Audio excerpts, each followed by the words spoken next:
अस्सलामुअलैकुम। मैं अब्दुल रहमान उकाड़ा से चंद दिन पहले मैंने एक वीडियो बनाकर सोशल मीडिया पर जारी की थी, जिसमें मैंने ये कहा था कि मैं बेरोजगारी, महंगाई, गुर्बत और घरेलू हालात से तंग आकर खुदकुशी कर रहा हूँ।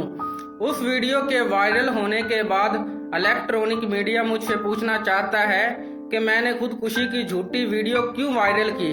वो वीडियो सोशल मीडिया पर भी बहुत ज़्यादा गर्दिश कर रही है।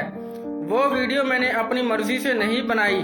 खुदकुशी की झूठी वीडियो बनाने के लिए उकाड़ा के नून लीग के बहुत नामी ग्रामी एमपीए ने मुझे अच्छे खासे पैसे दिए थे। खुदकुशी की वीडियो मैंने उनके कहने पर बनाई थी।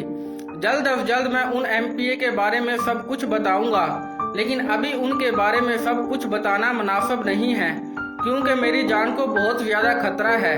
मैंने वो वीडियो बहुत ज़्यादा मजबूरी में बनाई थी। मेरी उस वीडियो की वजह से तमाम पाकिस्तान के देशवासियों के दिलों को बहुत ज़्यादा ठेस पहुंची है।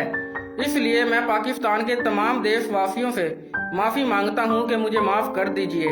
शुक्रिया।